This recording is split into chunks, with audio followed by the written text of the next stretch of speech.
whatever. I'll let it out this part, but okay, it's recording. Awesome. Well, hey, hello everybody. Zachary here with CSE. This is the first ever CSE Athlete Podcast, and we have Brayden on with us today, and we're going to be interviewing him and talking a little bit about himself. And Brayden is a current baseball player at the University of Indiana, and I'll let him introduce himself. So Brayden, take it away, man. Introduce yourself and tell us a little bit about yourself. Yeah, so I'm Brayden Risedorph. I'm a freshman pitcher at Indiana University. I'm from Northeast Indiana, just north of Fort Wayne, in a small town called Kendallville. And so I'm just excited to be on here and excited to get the first season rolling this year. Absolutely. So, the first question I got to ask, man, what made you want to go to Indiana? Just were you a lifelong fan? Were they your top pick going into college? Just tell us a little bit about that process of committing.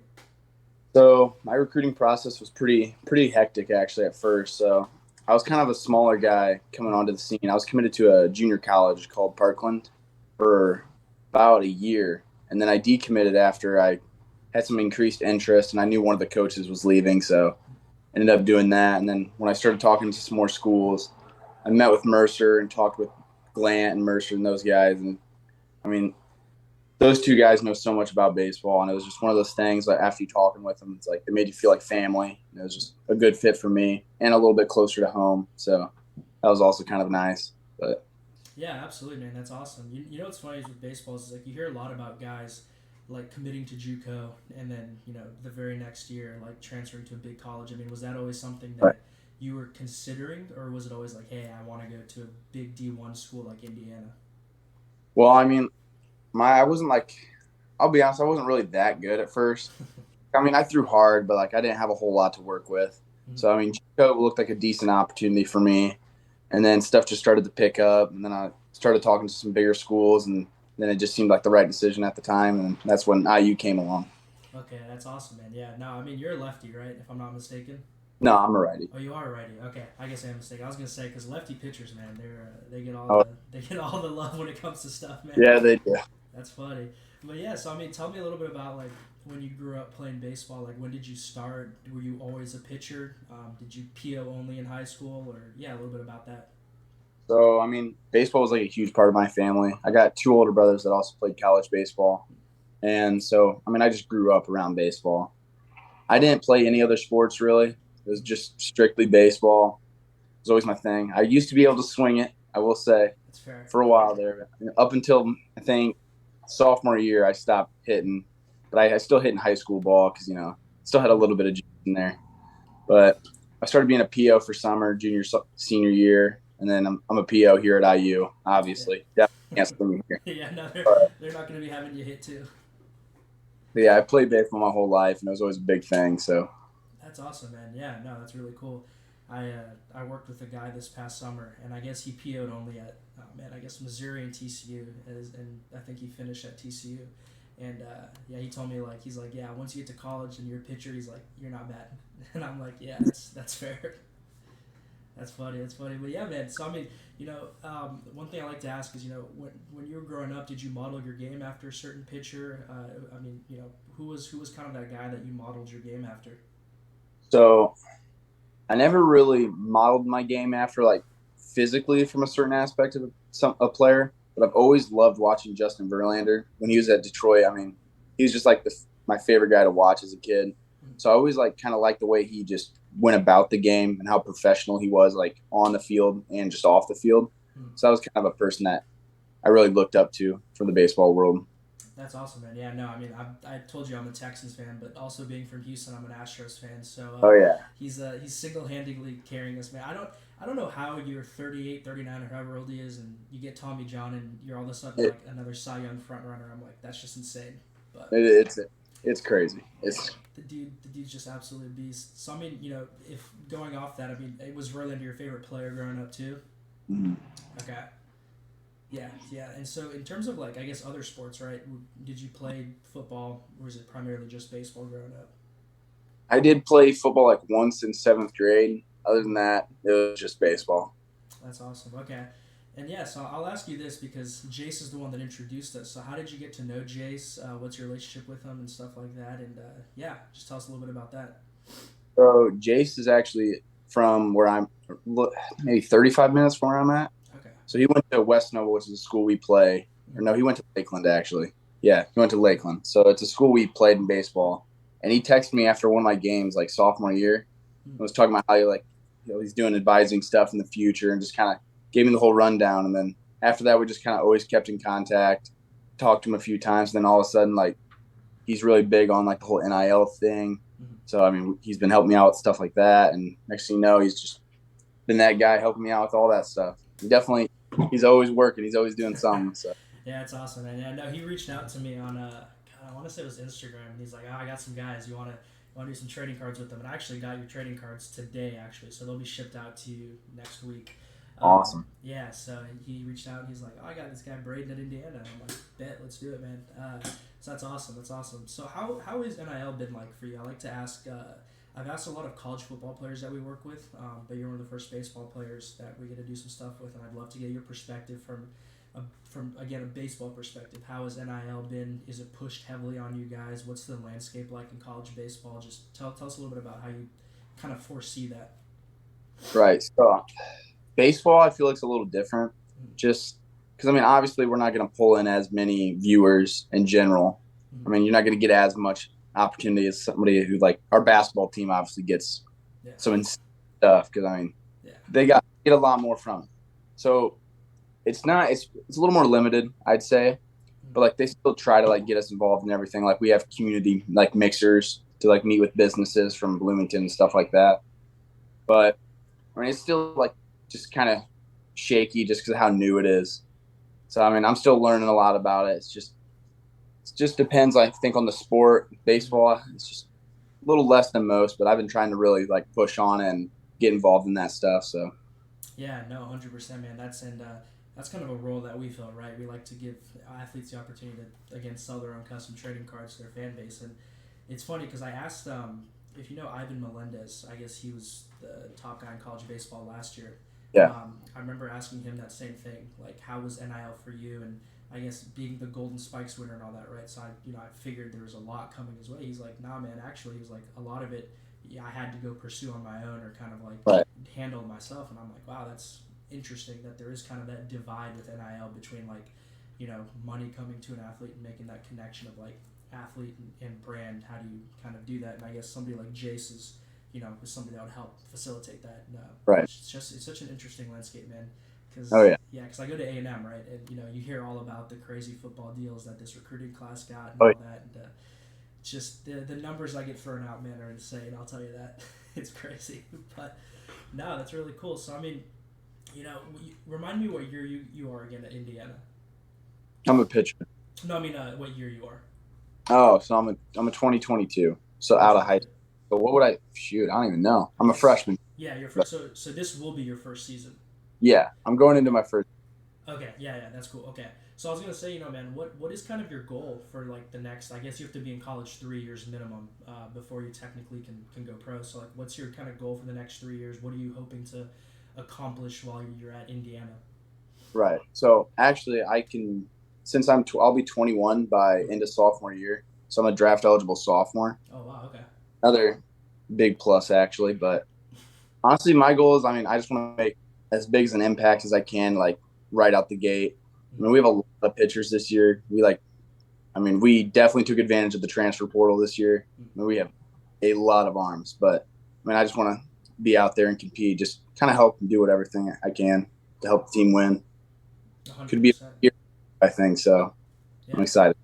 Yeah, no, 100%. That's really cool. And I guess in terms of, so you will be a draft eligible sophomore. I know every team would be fun to go to, but if you had to pick like one team, you're like, that'd be super dope to go play for them. Do you have kind of that, like, I guess growing up, you had a certain team or something like that? See, I'm a Detroit fan, but I don't know about that. Yeah. I've always kind of liked Tampa Bay just because, I mean, I feel like they are always developing like pitchers. So I feel like that would be like the best fit just because, I mean, they're always got new arms that they're developing and throwing out there. So I feel like that'd be a cool place.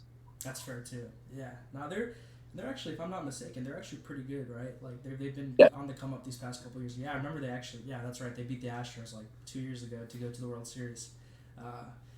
Yeah, if I'm not mistaken. So they actually are on the come up for that. So I guess on a more personal note, what are you studying at Indiana? An exercise science major. Okay, so tell me a little bit about why you picked that. What's kind of like what drew you to that stuff like that.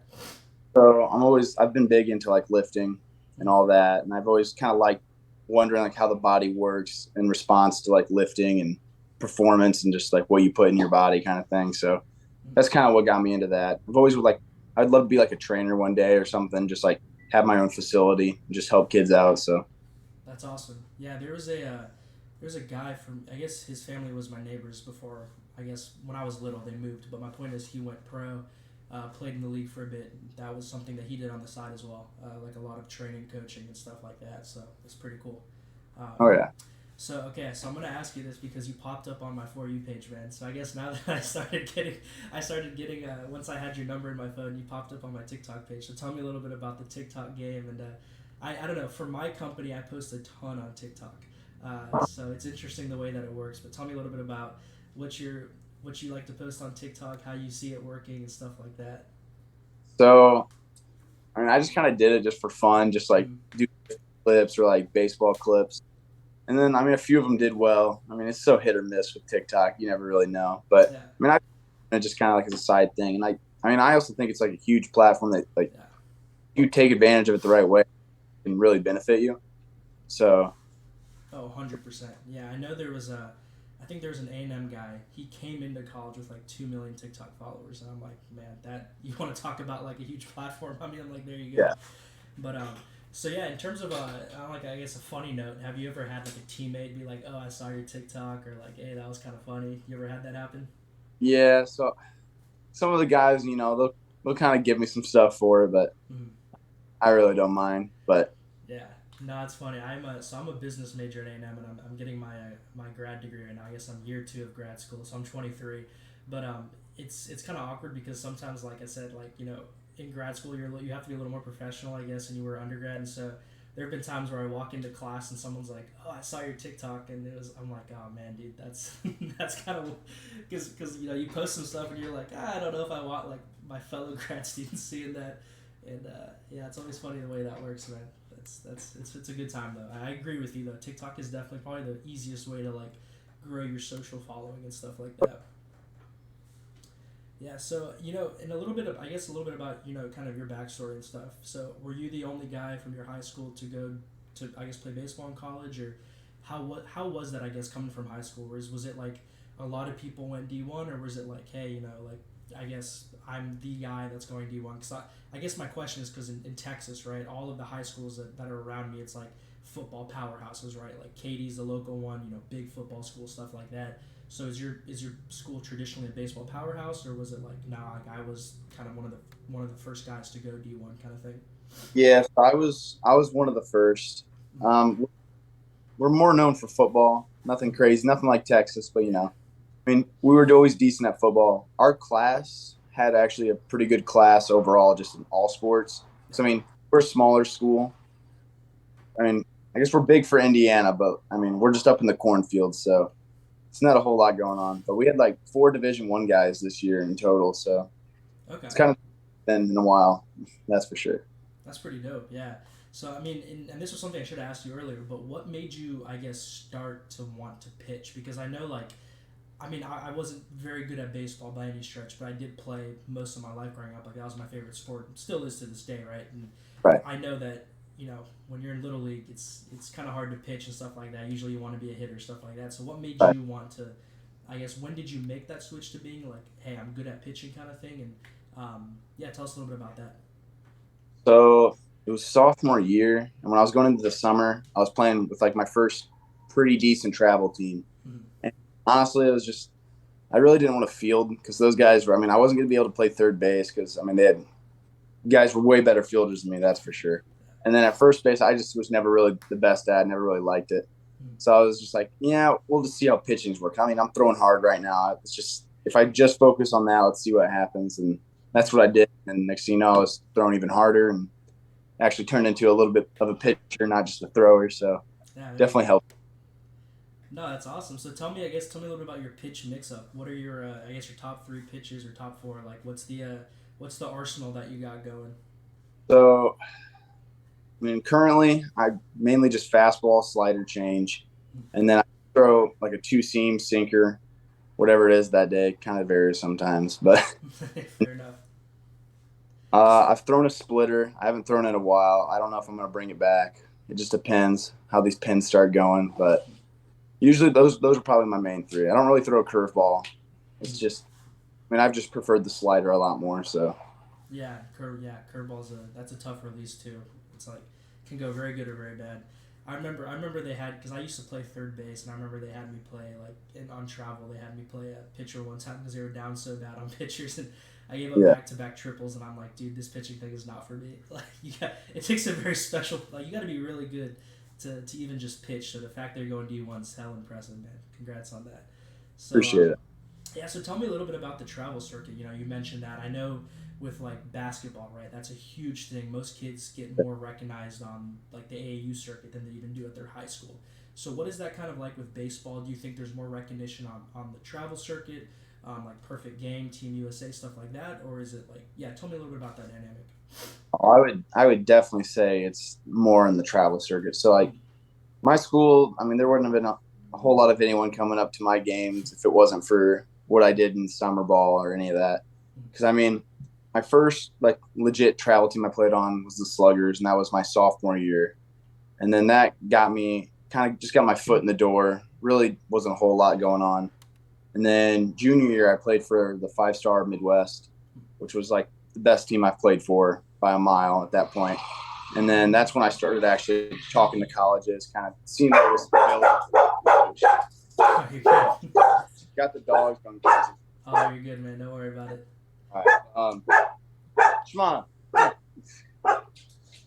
But so I just started playing with them, got more college opportunities, and then just kind of took advantage of it. Yeah, I'll just wait a second, wait for this to be over with. Good. Yeah. No, I got two of my own, man. So don't worry about it. Yeah, they're crazy, especially being back home for the first time in a while. Okay. Yeah. So are you back home for right now? Yeah, so I'm home for the weekend, then I'm heading back later tonight, heading back down to Bloomington. So How far of a drive? Are you pretty close there? it's 3 hours, 15 minutes. Okay. I mean, it's not terrible, but I mean, it's a drive. Yeah. It's a little bit. Yeah. So not horrible. At least you don't have to take a plane. That's good. But all right, they seem quiet now. Yeah. So for travel ball, I mean, I started playing for 5-Star Midwest, and then that was the best team I played for. Got some college recognition, but you definitely get a lot more out of the travel circuit. Because I mean, you'll go down to those fields and you'll see all the scouts just sitting there watching your games and everything. So Yeah. definitely get that in high school games, unless you go into maybe some legit high school. Maybe not in Indiana, but Fair enough. So what's the? I guess tell me a little bit about the Perfect Game. So I know that you were part of the Perfect Game. I guess you did some stuff with that, right? yeah. So I played in Jupiter down in Florida for the Red Scout team. I played through Perfect Game there. I was my only I've done 2 Perfect Game events, and it was that one and then one in Iowa. Okay. But I really haven't done a whole lot with Perfect Game. I just played in tournaments with them. But I mean, it's definitely fun. You go down there and there's just get tons of guys, scouts and golf carts just driving around, watching everybody. It's crazy. Okay, yeah, that's pretty cool. Yeah, I know they. I've seen some of the, I guess the stuff that they do at those events. And they have you run 40-yard dashes and stuff like that too, right? They do all the measurables and stuff, right? Yeah, I run 60s and stuff like that. Interesting. Okay, that's pretty cool. So have you had the chance to play at any major league stadiums yet, or not yet? Yeah. So I've played at Kansas City Stadium. So I played Hoffman for the Baseball Factory All-American game, and then I've played in. I think that's the only one I've played in. Yeah. How was it? Was it a pretty cool experience? Oh yeah, it's awesome. That's pretty dope. Yeah. Did they let you take BP on the field or not? Actually, they let me take BP before we went on the field at the practice field, but definitely they didn't let me do it there. So. Okay, that's one thing I've always been if there's one thing I could do, that'd be kind of cool, to go take BP at a professional stadium just to see how that's like. I feel like that'd be kind of dope. I don't know. It would be pretty cool. But yeah, man. So I think that those were the majority of my questions. We're coming up on about 20 minutes. This was a great conversation, man. I really enjoyed it. Is there anything that you would like to, this is an opportunity for you to anything that we didn't touch on that you'd like to share, about yourself, your hobbies, your interests, just anything that you want to touch on that I guess I didn't ask? Oh, man. Thought you did great. It was awesome. Yeah, thank you. I appreciate it. Yeah, awesome, man. Well, thank you everyone for watching. And like I said, this was our first CSE Athlete podcast with Brayden. And like I said, Brayden, your cards will be out soon, so that's going to be really cool to have those available for people to purchase soon on our website. And yeah, until next time, guys, thank you all so much.